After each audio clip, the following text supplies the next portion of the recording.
when you're de-weeding the bed and you're just moving something to try and get to a root, and then you spot an egg. So foxes must have buried this.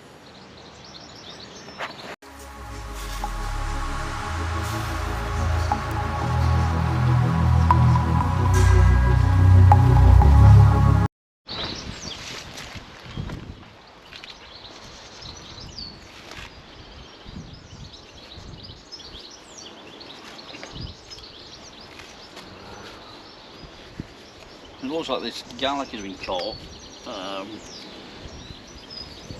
Maybe Peter here has been doing some stuff. Really don't know what to do with this egg. Let's put it over there for a minute. So I think what I'll do now is I think I'll take a couple of this garlic out and put some squashes in, some butternut squash.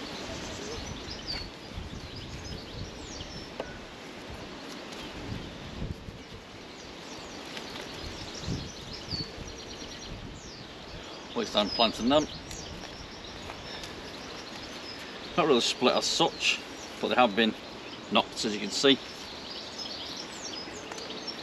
So that's one of them. So people slagged off this cheap stuff from Asda that I put in just to bulk the beds, but I'll tell you what, it's kept the dampness underneath. So the peach tree stuff at Asda is a very good mulching agent, so a little bit of a tip there, I think.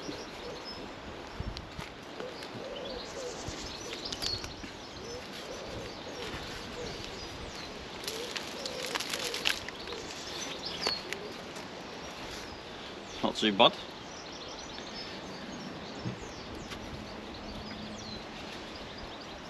Doesn't look like they're split though, but when they dry out they might do. Let's take another one out of here.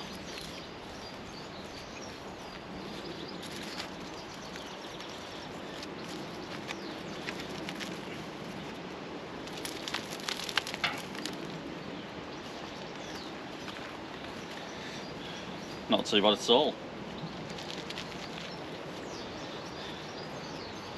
They definitely not split these ones, but I can just probably plant them on. This is elephant garlic, this one. I've got plenty of elephant garlic, so I may actually eat these ones.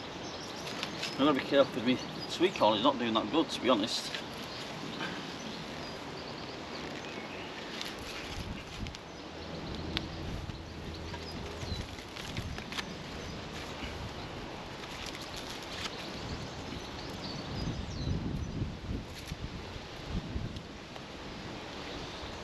Got a few of these.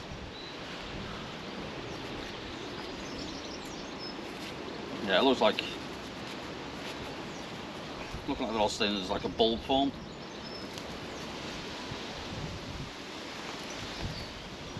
A couple of them still look pretty healthy, so I'm going to leave a couple of these more of these in. I've got a couple of butternut squash. I'm going to put 2 in here.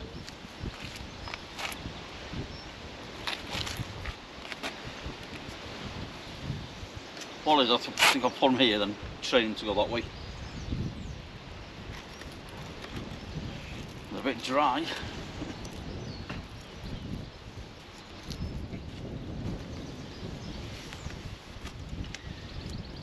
Nice to tell that. I think I'll put one in that corner over there as well. I'll remove that one garlic over there and then bury me trowel.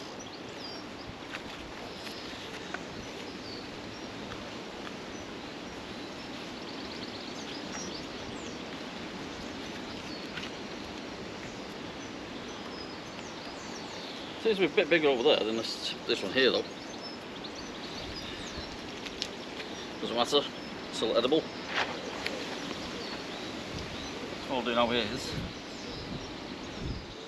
put another squash in here.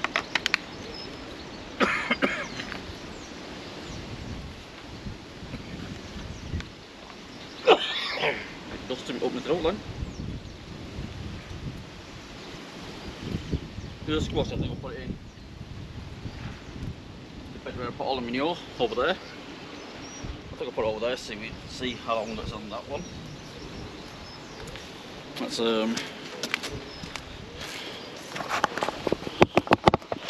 Actually, I'll take you with me.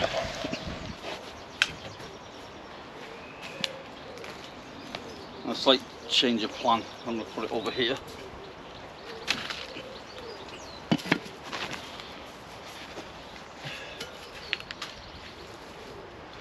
It's all pretty dry now.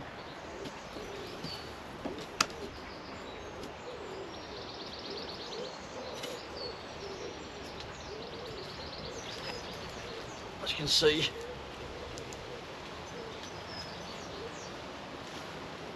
now we were just watering the tomato plants in the actual greenhouse at the moment. So one squash there, two over there. Let's see how these courgettes are going on.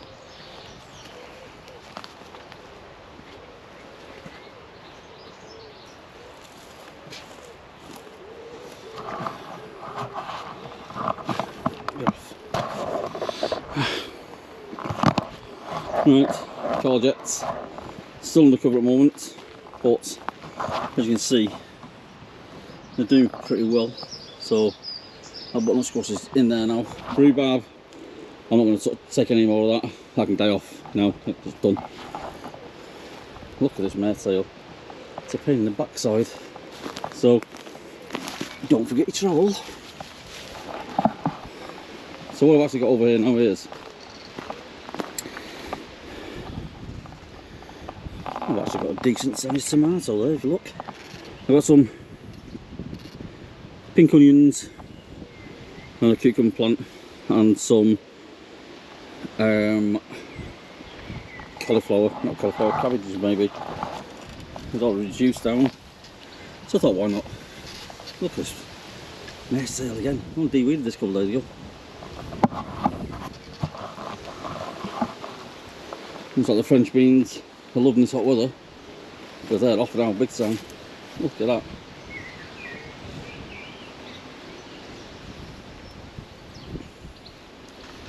And this guy here next to us, he's had a letter saying that his plot is not acceptable because, to start with, we don't know what this lot is here. He's got bindweed and it's coming across onto mine. All my paths now are full of mare's tail because it's just rife on his plot, and no matter where you look, it's just overgrown. Now down the side of the greenhouse,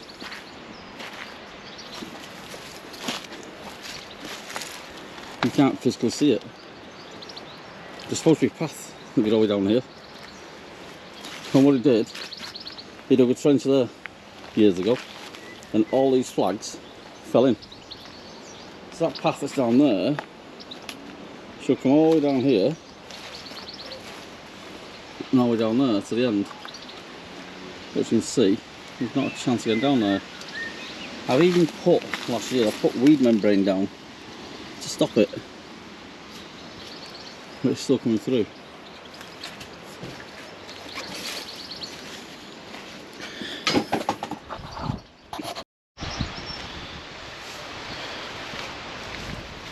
Now I've got my kneeler here, but what I've done is I've put this protective flooring stuff over the top for this now. It's starting to leach, so when I kneel on it, it goes into my jeans. Just hoping I can get the right kneeling angle. These bag jamming up, do my best.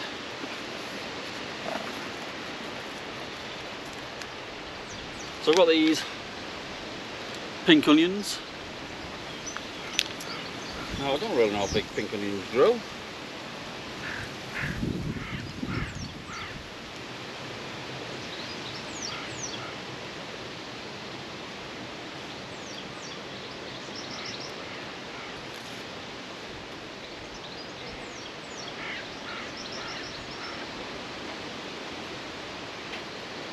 "25 centimetres to 10 inches apart." That's a bloody big, loads in here. Looks like I might be able to get 2 columns in here, 2 rows. Look at them.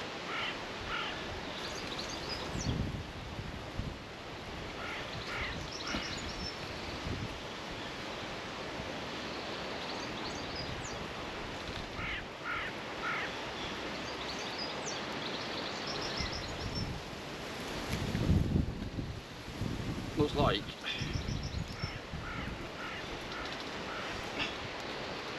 I might have to get some water on these to separate these. Oh no, they're coming apart not too bad. So I think what I'll do is, I'm hoping I can dip my finger in there. I hope you can still see me.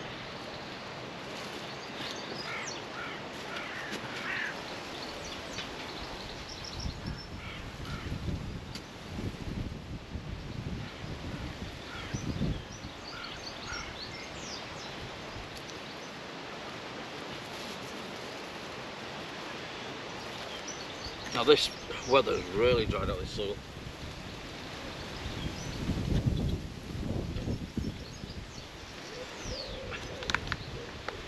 Now I'm planting these down roughly to like my second knuckle.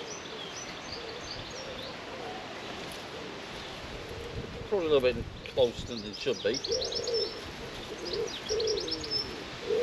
Hopefully the birds won't pull them out thinking of the worms. Hopefully.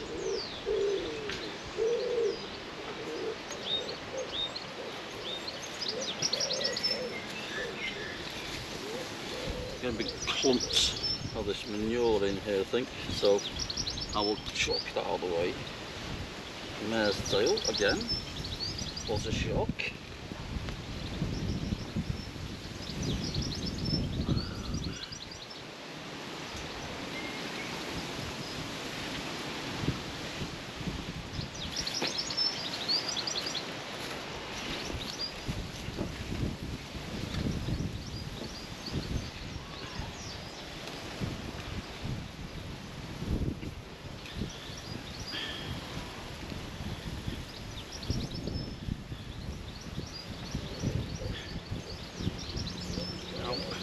Try to get the roots down as best I can.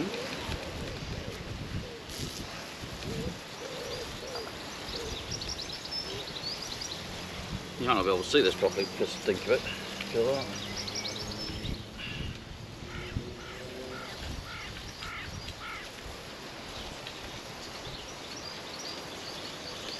I wonder what that noise was all there. Some pigeons on top of a greenhouse frame, and they're trying to land on it, but hitting the wings on it. I don't know what that noise was.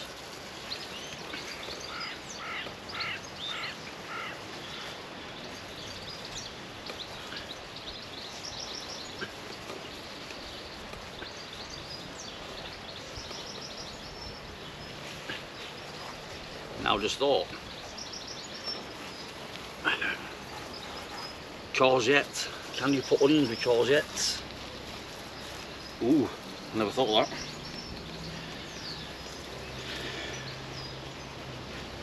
Quick Google for that one, I think. There's only in front of me now if you can't.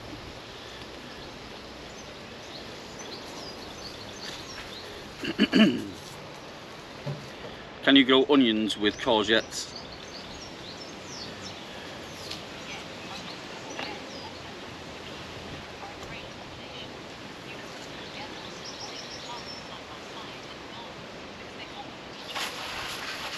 Yes, you can. They're actually recommended planting next to each other. Every day is a school day. What I'm going to do is I'm going to shift this up a little bit. Get rid of most of these. Because this dried manure is like brick. Look. Ridiculous. So I want to go along and put these in.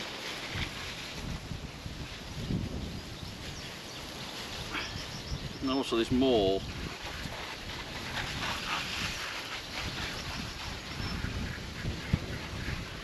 Some of these are really small. I think some might not survive, but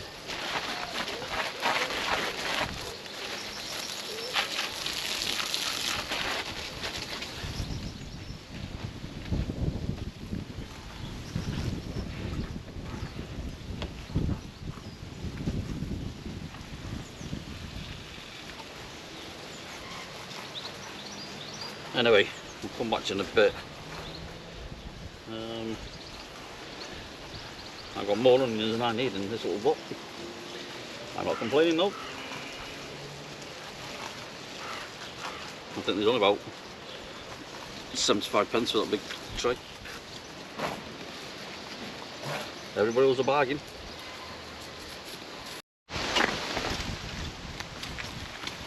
Sounds like I'm all a good drink.